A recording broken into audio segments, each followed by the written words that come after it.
ಶಿವು, ನೀನು ಯಾವಾಗ ಬಂದೆ? ಚೆನ್ನಾಗಿದೆಯಾ? ಪವಿತ್ರ, ನೀನು ಹೇಗಿದ್ಯಮ್ಮ? ಅನ್ನಂಗೆ ಅಪ್ಪ ಅಮ್ಮ ಎಲ್ಲ ಚೆನ್ನಾಗಿದ್ದಾರೆ ತಾನೇ? ಹ್ಞೂ ಅಕ್ಕ, ಎಲ್ಲರೂ ಚೆನ್ನಾಗಿದ್ದಾರೆ. ಅಲ್ಲ ಅಕ್ಕ, ನಾನು ಊರಿಗೆ ಹೋಗಿದ್ದಾಗ ನೀನು ಬಂದು ಹೊಂಟೋಗಿದ್ದೆಲ್ಲ, ನಾನು ಬರೋಳಿಗೆ ಇರಬೇಕಾಗಿತ್ತಾನೆ. ಅಷ್ಟು ಅರ್ಜೆಂಟ್ ಏನಿತ್ತು ನಿನಗೆ? ಹ್ಞೂ ವೈದ, ನಾನು ಅದನ್ನ ಹೇಳ್ದೆ, ಇಷ್ಟು ಅರ್ಜೆಂಟಾಗಿ ಯಾಕೆ ಬಂದೆ, ಇನ್ನೊಂದು ಸ್ವಲ್ಪ ಇದು ಬರಬೇಕಾಗಿತ್ತಲ್ವಾ ಅಂತ. ಆದರೆ ಇವಳೆ ನನ್ನ ಮಾತು ಕೇಳಿಲ್ಲ, ಬಂದ್ಬಿಟ್ಟವಳೆ. ಅಣ್ಣ ಬನ್ನಿ, ನೀವು ಕುತ್ಕೋ, ಬನ್ನಿ ಇಲ್ಲಿ. ಇಲ್ಲಿ ಕುತ್ಕೊಮ್ಮ, ಪರವಾಗಿಲ್ಲ ಕುತ್ಕೋ. ಅಣ್ಣ ಬನ್ನಿ. ಅಕ್ಕ, ನೀನು ಹೇಗಿದ್ಯಾ? ಚೆನ್ನಾಗಿದ್ಯಾ? ಅಲ್ಲ, ಮಕ್ಕಳೆಲ್ಲ ಎಲ್ಲೇ ಕಾಣಿಸ್ತಾನೆ ಇಲ್ವಲ್ಲ? ಹ್ಞೂ ಪವಿತ್ರ, ನಾನು ಚೆನ್ನಾಗೇ ಇದ್ದೀನಿ. ಅನ್ನಂಗೆ ನಿಮ್ಮ ಅಪ್ಪ ಅಮ್ಮ ಎಲ್ಲ ಹೇಗಿದ್ದಾರೆ? ಚೆನ್ನಾಗಿದ್ದಾರಾ? ಹ್ಞೂ ಅಕ್ಕ, ಎಲ್ಲ ಚೆನ್ನಾಗಿದ್ದಾರೆ. ಅಕ್ಕ, ಒಂದ್ಸಲ ಬಿಡು ಮಾಡ್ಕೊಂಡು ಅಣ್ಣನ ಕರ್ಕೊಂಡು ಮಕ್ಕಳನ್ನ ಕರ್ಕೊಂಡು ನಮ್ಮೂರಿಗೆ ಬಂದೋಗಿ ಒಂದ್ಸರಿ ಅಪ್ಪ ಅಮ್ಮನ ಕೇಳ್ತಾ ಇದ್ರು. ಹೌದಾ? ಸರಿ, ಹಾಗಿದ್ರೆ ಬರ್ತೀನಿ ಬಿಡು. ಅಲ್ಲ, ಇದೆಲ್ಲ ಏನಿದು? ಇದೆಲ್ಲ ಎತ್ಕೊಂಡಿದ್ದು ಹೆಂಗೆ ಬಂದ್ರಿ ಊರಿಂದ? ಹಾಂ? ಅಯ್ಯೋ, ಅದೇನು ದೊಡ್ಡ ಮಹಾ ಕಷ್ಟನಾ? ಗಾಡೀಲಿ ತೊಗೊಂಡು ಬಂದೆ, ಸ್ವಲ್ಪ ಡಿಕ್ಕಿಲಿ ಹಾಕ್ಕೊಂಡಿದ್ದೆ. ಅಕ್ಕ, ಇದ್ರಲ್ಲಿ ಫುಲ್ಲು ಊರಿಂದ ಅಲ್ಲ ಕಣೆ, ಬರಬೇಕಾದ್ರೆ ಇಲ್ಲೇ ತೊಗೊಬಂದ್ರಿ ಮಾರ್ಕೆಟಲ್ಲಿ. ಅಯ್ಯೋ, ಪರವಾಗಿಲ್ಲ ಬಿಡು. ನೀನು ಬಂದಿರೋದೇ ಹೆಚ್ಚು ಕಣೋ. ಅಲ್ಲ ಶಿವು, ನನ್ನ ಮದುವೆ ಮಾಡಿ ಕೊಟ್ಟಾಗಿಂದ ಇದೇ ಮೊದಲ ಸಾರಿ ನೀನು ನಮ್ಮ ಮನೆಗೆ ಬರ್ತಾ ಇರೋದು. ನಿಂಗೆ ಗೊತ್ತಿದೆಯಾ? ಹ್ಞೂ ಅಕ್ಕ, ಯಾಕೆ ಗೊತ್ತಿಲ್ಲ? ನನಗೆ ಗೊತ್ತಿಲ್ವಾ? ಹೌದಾ ರೀ? ಅಲ್ಲ, ನಿಮ್ಮ ಮಕ್ಕಳಿಗೆ ಮದುವೆ ಮಾಡಿ ಕೊಟ್ಟಾಗಿಂದ ನೀವು ಒಂದು ಸಾರಿ ಇಲ್ಲಿಗೆ ಬಂದೇ ಇಲ್ವಾ? ಇದೆಂತ ಆಶ್ಚರ್ಯ. ನಾನು ಇದೇ ಮೊದಲು ಸಾರಿ ಥರ ಕೇಳ್ತಾ ಇರೋದಪ್ಪ. ಹೌದು ಪವಿತ್ರ, ನಮ್ಮ ಮನೆಯಲ್ಲಿ ಸ್ವಲ್ಪ ಎಲ್ಲನೂ ವಿಚಿತ್ರನೇ. ನಿಮಗೆ ಹೋಗ್ತಾ ಹೋಗ್ತಾ ಅರ್ಥ ಆಗುತ್ತೆ ಬಿಡು. ಹೌದು ಅಕ್ಕ, ನೀವು ಹೇಳ್ತಾ ಇರೋದು ಸರಿಯಾಗೇ ಇದೆ. ನಾನು ಅರ್ಥ ಮಾಡ್ಕೋಬೇಕಾಗೋದು ಈ ಮನೆಯಲ್ಲಿ ತುಂಬಾ ಇದೆ ಬಿಡಿ. ಬಾಮೈದ, ಮತ್ತೆ ಇನ್ನೇನು ಸಮಾಚಾರ? ಊರಲ್ಲಿ ಜಮೀನು ಎಲ್ಲ ಕೆಲಸ ಚೆನ್ನಾಗಿ ನಡೀತೈತಾ? ಮತ್ತೆ ಬಾಮೈದ, ಇನ್ನೇನು ಸಮಾಚಾರ? ಊರಲ್ಲೆಲ್ಲ ಕೆಲಸ ಚೆನ್ನಾಗಿ ಆಗ್ತೈತಾ? ಒಂದು ವೇಳೆ ಚೆನ್ನಾಗಾಗಿಲ್ಲ ಅಂದರೆ ಅಥವಾ ಏನೋ ಸಹಾಯ ಬೇಕಾದ್ರೆ ಕೇಳಪ್ಪ, ನಾನು ಬಿದ್ದೀನಿ ನೀನು ಬಾವ ಅಂತ ಮರ್ಕಿಸ್ಬಿಟ್ಟಿಯಾ? ಹಂಗೆ ಕೂಲಿಗಳೇನೋ ಬೇಕಾಗಿದ್ರೆ ನನಗೆ ಹೇಳು, ನಾನು ಕಳಿಸ್ತೀನಿ. ಯಾಕೆಂದರೆ ನಮ್ಮೂರಲ್ಲಿ ಪಾಪ ಸುಮಾರು ಜನ ಕೆಲಸ ಅಂತ ಅರಿತಾ ಇದ್ದಾರೆ. ಅವ್ರು ಕೆಲಸ ಕೊಟ್ಟು ಪುಣ್ಯ ನನಗೂ ಸ್ವಲ್ಪ ಸಿಗ್ಲಪ್ಪ, ಏನಂತೀಯಾ? ಹಾಂ ಬಾವ, ಕೆಲಸದಾಳೇನು ಬೇಕಾಗಿ ಸದ್ಯಕ್ಕೆ. ಒಂದು ವೇಳೆ ಬೇಕಾದರೆ ನಾನು ನಿಮ್ಗೆ ಹೇಳ್ತೀನಿ ಬಿಡಿ. ಜಯ, ನಿನ್ನ ತಮ್ಮನಿಂದ ಅಪರೂಪಕ್ಕೆ ನಮ್ಮ ಮನೆಗೆ ಬಂದವ್ರೆ. ಅಡುಗೆ ಬಗ್ಗೆ ಏನು ಯೋಚನೆ ಮಾಡ್ತೀಯಾ, ಇಲ್ಲ ಹಿಂಗೆ ಮಾತಾಕೊಂಡು ನಿಂತ್ಕೊಂಡಿರ್ತೀಯಾ? ಏನೋ ಬೇಕಾದ್ರೆ ಕೇಳು, ನಾನು ತೊಗೊಬಂದು ಕೊಡ್ತೀನಿ. ನೀನು ಅದಕ್ಕೆಲ್ಲ ಯೋಚನೆ ಮಾಡಬೇಡ, ಆಯಿತಾ? ಹ್ಞೂ ರೀ, ನಾನೇ ಕಷ್ಟ ಮಾಡಲಿ, ನೀವು ಇರಬೇಕಾದ್ರೆ. ಅರಿ, ಅವ್ನು ಕೆಲಸ ಮಾಡಿ. ನನ್ನ ತಮ್ಮ ಪಾಪ ಅವನಿಗೆ ಮಟನ್ ತುಂಬ ಇಷ್ಟ ರೀ. ಅದು ಅಲ್ಲದೆ ನಮ್ಮ ಪವಿತ್ರ ಬೇರೆ ಚಿಕನ್ ಮುಟ್ಟೋದೇ ಇಲ್ವಂತೆ. ಹಂಗಾಗಿ 1-2 kg ಎಳೆದು ಮರಿ ಮಟನ್ ತಗೊಬರ್ತೀರಾ? ಹಾಂ, ಮರಿ ಮಟನ್ನ? ಹ್ಞೂ ಸರಿ, ತಗೊಬರ್ತೀನಿ ಇರು.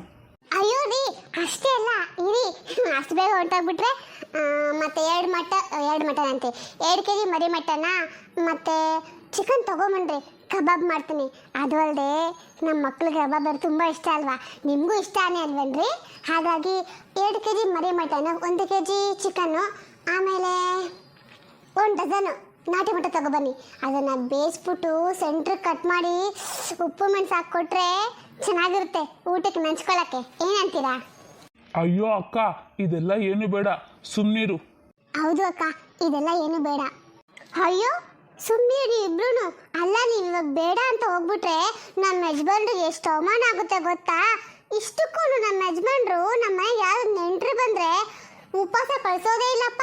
ಅವ್ರಿಗೆ ಹೊಟ್ಟೆ ತುಂಬ ಏನು ತಿಂತಾರೋ ಅದು ರುಚಿ ರುಚಿಯಾಗಿ ನನ್ನ ಕೈಲಿ ಅಡುಗೆ ಮಾಡಿಸಿ ಅವ್ರಿಗೆ ಬಡಿಸಿನೇ ಕಳಿಸೋದು. ಬೇಕಿದ್ರೆ ಕೇಳ್ರಿ. ಏನ್ರಿ, ನಿಜ ಅಲ್ವಾ ನಾನು ಹೇಳ್ತಿರೋದು? ಹಾಂ, ಹ್ಞೂ ಹೌದು. ಬಾಮೇದ, ನೀನು ಇದಪ್ಪ, ಸುಮ್ಮನಿರು. ನಾನು ಹೋಗಿ ನಿಮ್ಮ ಅಕ್ಕ ಹೇಳ್ದೆ ತಗೊಬರ್ತೀನಿ. ಜಯ, ನಾನು ಹೋಗ್ಬಿಟ್ಟು ತಗೊಬರ್ತೀನಿ, ಬಿರ್ಬಿರ್ನೆ. ನೀನು ಮಸಾಲೆ ರುಬ್ಕೋ. ಹ್ಞೂ ರೀ, ನೀವು ಬೇಗ ಹೋಗ್ಬಿಟ್ಟು ತಗೊಬಂದ್ಬಿಡಿ, ನಾನೆಲ್ಲ ರುಬ್ಬಿಟ್ಕೊಳ್ತೀನಿ ಮಸಾಲೆನ. ಅಕ್ಕ, ನಾನು ತಗೊಂಡು ಒಳಗೆ ತೋರ್ತೀನಿ ಇರಿ. ಅಯ್ಯೋ ಇರ್ಲಿ ಬಿಡಮ್ಮ, ಅಂತ ತಗೊತೀನಿ. ಅಕ್ಕ, ನೀವು ಹೋಗಿ ತಮ್ಮ ಮಾತಾಡ್ತಾರೆ, ಪರವಾಗಿಲ್ಲ, ನಾ ಇಟ್ಬಿಡ್ತೀನಿ ಒಳಗಡೆ. ಅಕ್ಕ, ಇಲ್ಲಿ ರೂಮಲ್ಲಿ ಇಲ್ಲ ಅಥವಾ ಆಚೆ ಇದನ್ನ ಇಡ್ಬೇಕಾ? ಇಲ್ಲ, ರೂಮಲ್ಲಿ ಇಡಮ್ಮ, ಪರವಾಗಿಲ್ಲ, ನಾನು ಆಮೇಲೆ ಎತ್ಕೊಂತೀನಿ ಎಲ್ಲಾನು. ಸರಿ ಅಕ್ಕ. ಅಕ್ಕ, ನೀನು ಇವಾಗ ಹೆಂಗಿದ್ಯಾ? ಮಕ್ಕಳೆಲ್ಲ ಹೇಗಿದ್ದಾರೆ? ನನಗೆ ನೀನು ಇಲ್ಲಿ ಸುಖವಾಗಿದ್ದೀಯಾ ಅಕ್ಕ? ನಿಜ ಹೇಳು ನನಗೆ. ಯಾಕೆ ಶಿವ ಹಂಗೆ ಹೇಳ್ತೀಯಾ? ನಾನು ಹೆಂಗಿದ್ದೀನಿ ಅಂತ ನಿಮಗೆ ಅರ್ಥ ಆಗಿಲ್ವಾ? ಅದು ಅಕ್ಕ, ಅದೆಲ್ಲ ಇರ್ಲಿ ಬಿಡು. ಅಂದಂಗೆ ಏನು ಅಪರೂಪಕ್ಕೆ ನಮ್ಮ ಮನೆಗೆ ಬಂದ್ಬಿಟ್ಟಿದೆಯಲ್ಲ. ಅಲ್ಲ, ಇಷ್ಟು ವರ್ಷ ಇಲ್ದಲ್ಲ ನೀನು ನಮ್ಮ ಮನೆಗೆ ಬರಬೇಕು ಅಂತ ಯಾಕೆ ಅನ್ಕೊಂಡೆ? ಅದು ಅಕ್ಕ. ಅಯ್ಯೋ, ನಾನು ಬರಬಾರ್ದಾಗಿತ್ತೇನೋ. ನಾನು ಆಚೆ ಹೋಗ್ಲಾ? ನೀವು ಅಕ್ಕ ತಮ್ಮ ಇಬ್ಬರು ಏನಾದ್ರು ಮಾತಾಡಬೇಕಾಗಿತ್ತು ಏನು? ಸುಮ್ಮನೆ ಇವಳೊಬ್ಳು, ನಮ್ಮಿಬ್ಬರ ಮಧ್ಯೆ ಅಂಥದ್ದು ಏನೂ ಇಲ್ಲ. ಹಂಗಲ್ಲ ರೀ, ನೀವು ಅಪರೂಪಕ್ಕೆ ಭೇಟಿ ಆಗಿದ್ದೀರಾ, ಮಾತಾಡೋಕ್ಕೆ ತುಂಬ ಇರುತ್ತಲ್ಲ, ಅದಕ್ಕೆ ಹೇಳಿದೆ. ಯಾಕೆಂದರೆ ನನಗ್ಯಾರು ಅಣ್ಣ ತಮ್ಮ ಯಾರು ಇಲ್ವಲ್ಲ ಹೀಗೆ ಕೇಳೋಕ್ಕೆ. ಅಯ್ಯೋ ಪವಿತ್ರ, ಯಾಕಮ್ಮ ಹಂಗನ್ಕೋತೀಯಾ? ನಾನು ನಿಂಗೆ ದೂದಲ್ಲಿ ಆಗ್ಬಿಟ್ನಾ? ನಾವು ನಿಂಗೆ ಅಕ್ಕ ಇದ್ದಾಗೆ ತಾನೇ. ಅಕ್ಕ, ನಿಮ್ಮ ಮಾತು ಕೇಳಿ ನನಗೆ ತುಂಬ ಸಂತೋಷ ಆಯಿತು ಅಕ್ಕ. ನಾನು ನಿಮ್ಮನ್ನ ಸ್ವಂತ ಅಕ್ಕ ಅಂತ ಅಂದ್ಕೊಂಡಿದ್ದೀನಿ ಅಕ್ಕ. ಅಕ್ಕ, ನಿಂಗೊಂದು ವಿಷಯ ಗೊತ್ತಾ? ನೀನು ಇವಾಗ ಕೇಳ್ತಾ ಇದೆಯಲ್ಲ, ನೀನು ಅಪರೂಪಕ್ಕೇನು ಇದ್ದಕ್ಕಿದ್ದಂಗೆ ನಮ್ಮ ಮನೆಗೆ ಬಂದೆ ಅಂತ, ಅದಕ್ಕೆ ಕಾರಣನೇ ಇವಳು ಅಕ್ಕ. ಹಾಂ, ನೀನು ಏನು ಹೇಳ್ತಾ ಇದೀಯೋ?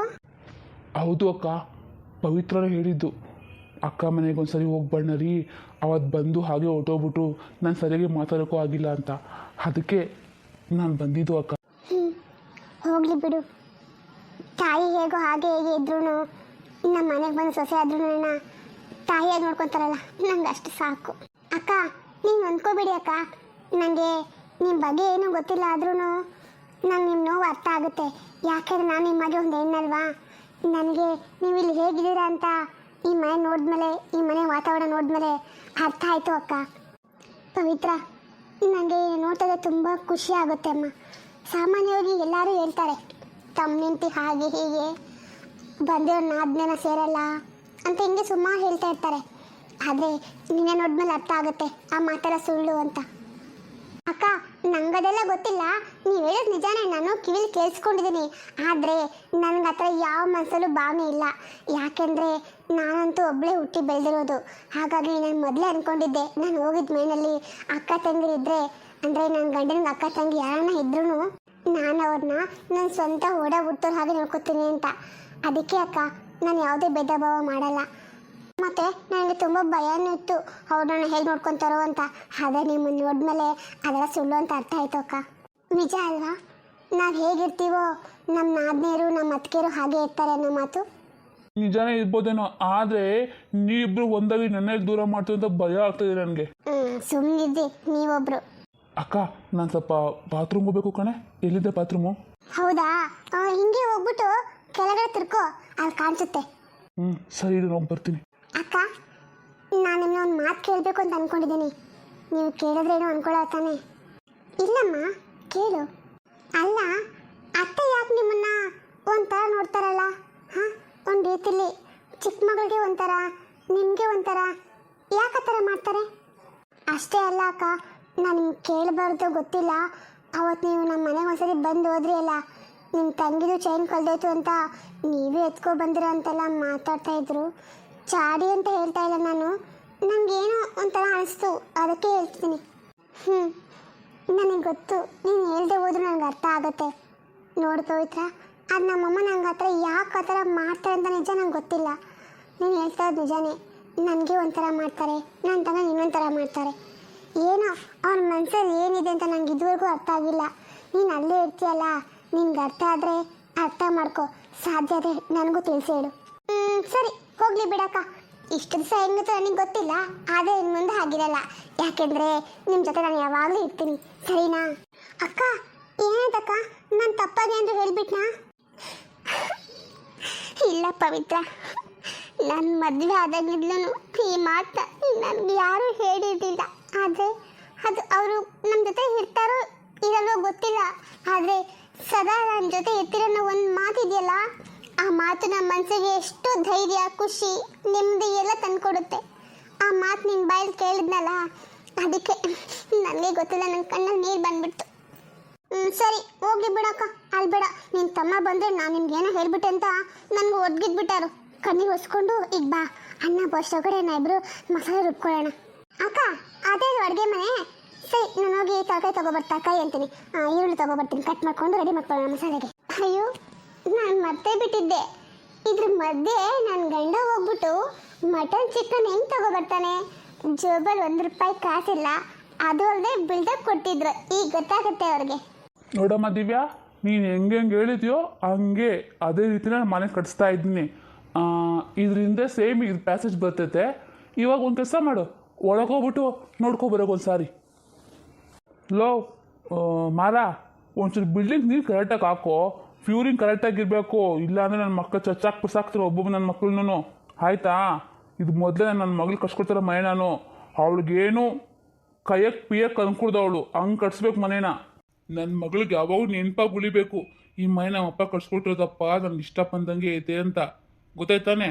ನೋಡು ಇಲ್ಲ ಅವ್ನು ಕರಿ ಈ ಕಡೆ, ಏಯ್ ಇಲ್ಲಿ ನೋಡು ತಿಮ್ಮ, ಇವನ್ನೇನು ಮಾಡೋದು ನಾನು, ತಡಿ ಅಲ್ಲೇ ನಾನು ಬರ್ತೀನಿ. ಹಾಯ್, ನಮ್ಮಪ್ಪ ಎಷ್ಟು ಒಳ್ಳೆಯವರು. ನಾನು ಹೆಂಗೆ ಹೇಳಿದ್ನೋ ಹಂಗೆ ಮನೆ ಕಟ್ಸ್ಕೊಟ್ಟಿದಾರಪ್ಪ. ಅಪ್ಪ ಅಂದರೆ ನಮ್ಮ ಅಪ್ಪನ ಥರ ಇರಬೇಕು. ಹಾಂ, ಮತ್ತೆ ಇಲ್ಲೊಂದು ದೊಡ್ಡ ಗೇಟ್ ಬರಬೇಕು. ಹಾಂ, ಮನೆ ಪೂರ್ತಿ ರೆಡಿ ಆಗಲಿ. ಆಮೇಲೆ ಹೌದು, ಈ ಮನೆ ಮೇಲೆ 2 ಮನೆ ಕಟ್ಬೋದಲ್ವಾ? ನನ್ನ ಮಗಳಿಗೊಂದಾಗುತ್ತೆ. ಕರೆಕ್ಟ್. ಹಾಂ, ಮತ್ತೇನು ಕಮ್ಮಿ ಆಗಿದೆ? ಚಾನ್ಸ್ ಇಲ್ಲ ಬಿಡು. ನಮ್ಮಪ್ಪ ಕಟ್ಸ್ಕೊಡ್ತಾರ ಮನೆ, ಏನೂ ಕಡಿಮೆ ಆಗಲ್ಲ, ಎಲ್ಲ ಜಾಸ್ತಿನೇ ಇರುತ್ತೆ. ಅಪ್ಪ ಹೆಂಗೋ ನನಗೊಂದು ಮನೆ ಆಯಿತು, ನನ್ನ ತಂಗಿಗೂ ಸೇಮ್ ಹಿಂಗೆ ಇದೇ ಥರ ಮನೆ ಆಗುತ್ತೆ, ಅದರಲ್ಲೇನು ಡೌಟ್ ಇಲ್ಲ ನನಗೆ. ಹಾಂ, ನಮ್ಗೆ ಇನ್ನೇನು ಕಮ್ಮಿ ಏನೂ ಇಲ್ಲಪ್ಪ. ಅಂತೂ ಇಂತೂ ಏನು ಲೆಕ್ಕಾಚಾರ ಹಾಕಿದ್ನೋ ಪಕ್ಕ ಹಂಗೆ ಆಗಿದೆ. ಹಾಂ ಮಗಳೇ, ನೋಡ್ದಮ್ಮ ಮನೆ ಎಲ್ಲ ಚೆನ್ನಾಗೈತಾ? ನೀನು ಹೆಂಗಿತ್ತು ಹಂಗೆ ಐತಾ? ಇವಾಗೇ ನೋಡ್ತೀವಿ ತಡಿ, ಇನ್ನೂ ಪೂರ್ತಿ ಫಿನಿಶ್ ಆಗಲಿ, ಆಮೇಲೆ ನೀನು ಸುಸ್ತಾಗಿ ಬಿದ್ದೋಗ್ತೀಯ, ಹಂಗಿರುತ್ತೆ ಮನೆ. ನೋಡು ಮಗಳೇ, ನೀನು ಈ ಮನೆಯೆಲ್ಲ ಕಟ್ಟಿ ಗೃಹಪ್ರವೇಶ ಮಾಡ್ತೀಯಲ್ಲ, ಆವಾಗ ನಿನಗೆ ದೊಡ್ಡ ಸಮಾಧಾನ ಆಗುತ್ತೆ. ಹ್ಞೂ ಅಪ್ಪ, ಅದೇ ತಾನೇ ನನ್ನ ದೊಡ್ಡ ಕನಸು. ಅಪ್ಪ ನೀನು ಎಷ್ಟು ಒಳ್ಳೆಯವನಲ್ವೇನಪ್ಪ. ನಂಗೆ ಇಷ್ಟು ಯಾಕೆ ನಿಂಗೆ ವಿಷಯ ಗೊತ್ತೇ ಆಗಿಲ್ಲ ನೀನು ಎಷ್ಟು ಒಳ್ಳೆಯವನು ಅಂತ. ಆದರೆ ನಮ್ಮ ಅಮ್ಮ ಮತ್ತು ಅಜ್ಜಿ ನಿನ್ನ ಬಗ್ಗೆ ಏನೋ ಹೇಳ್ಬಿಟ್ಟಿದ್ರಪ್ಪ, ಗೊತ್ತಾ ನಿನಗೆ? ಹೋಗ್ಲಿ ಬಿಡಮ್ಮ, ಅವ್ರು ಇವಾಗ ಇಬ್ಬರು ಇಲ್ಲ, ಅವ್ರು ಏನು ಕೂಡ ನಮಗೇನು, ನಿನಗೆ ಗೊತ್ತದಲ್ಲ ನಾನು ಎಂಥವನು ಅಂತ, ನಂಗೆ ಅಷ್ಟು ಸಾಕು. ನನಗೇನು ಬೇಕಾಗೈತೆ ಹೇಳು, ನಾನು ಇಬ್ಬರು ಹೆಣ್ಮಕ್ಳು ನೆಮ್ಮದಿಯಾಗಿದ್ದರೆ ನಂಗೆ ಅದೇ ದೊಡ್ಡ ಸಂತೋಷ. ಅಪ್ಪ ಇದಕ್ಕೆಲ್ಲ ದುಡ್ಡು ಎಷ್ಟಾಗುತ್ತೆ ಅಪ್ಪ? ಅಯ್ಯ, ದುಡ್ಡಿನ ಬಗ್ಗೆ ನಿನ್ಗೆ ಯಾಕಮ್ಮ ವರಿ, ನೀನು ಅದ್ರ ಬಗ್ಗೆ ಏನು ಚಿಂತೆ ಮಾಡಬೇಡ, ನಾನು ಇದ್ದೀನಿ ನಿಮ್ಮ ಅಪ್ಪ ಅಂತ, ನಾನು ಎಲ್ಲ ನೋಡ್ಕೊತೀನಿ ಆಯಿತಾ? ನಿನಗೇನು ಬೇಕು, ನಿನ್ನ ಮೈನಲ್ಲಿ ಏನೇನು ಇರಬೇಕು ಅದ್ರ ಬಗ್ಗೆ ಗಮನ ಕೊಡು, ಸರಿನಾ? ದುಡ್ಡಿನ ಬಗ್ಗೆ ಯೋಚನೆ ಮಾಡೋಕೆ ಹೋಗ್ಬಿಡ ಮಗಳೇ, ನಂಗೆ ಏನು ಬೇಕಾಗಿತ್ತು ನೀನು ಖುಷಿಯಾಗಿರ್ಬೇಕು, ಈ ತಂದೆಗೆ ಅದೇ ಬೇಕಾಗಿರೋದಪ್ಪ. ಅಪ್ಪ ಈ ಮನೆ ಎಲ್ಲ ಕಟ್ಟಿದಾದ್ಮೇಲೆ ಈ ಮನೆಗೆ ನಿನ್ನ ಹೆಸರು ಇಡ್ತೀನಪ್ಪ, ಶ್ರೀನಿವಾಸ ನಿಲಯ, ಸರಿನಾಪ್ಪ? ಅಯ್ಯೋ, ನನ್ನ ಹೆಸರು ಯಾಕಮ್ಮ ಇಡ್ತೀಯಾ? ಬೇಡ, ನಿನ್ನ ಹೆಸರು ಅಥವಾ ನಿನ್ನ ಮಗಳ ಹೆಸರು ಇಡು ಆಯಿತಾ? ನಮ್ಮದೆಲ್ಲ ಆಗೋಯ್ತು ಕತೆ, ಇನ್ನು ಮುಂದೆ ನೀವು ಚೆನ್ನಾಗಿರ್ಬೇಕಾಗಿರೋದು, ನಿಮ್ಮ ಹೆಸರು ಇಟ್ಕೊಳ್ಳಿ, ಸರಿನಾ? ಹ್ಞೂ ಅಪ್ಪ, ಆಯಿತು, ನೀನು ಹೆಂಗೆ ಹೇಳ್ತೀಯ ಹಂಗೆ. ಸರಿ ಅಮ್ಮ, ಇನ್ನು ನಾವು ಹೋಗೋಣ, ನಮ್ಗಿಲ್ಲೇನು ಕೆಲಸ ಇಲ್ಲ, ಎಲ್ಲ ಅವರೇ ಮಾಡ್ಕೋತಾರೆ. ಸರಿ ಅಪ್ಪ.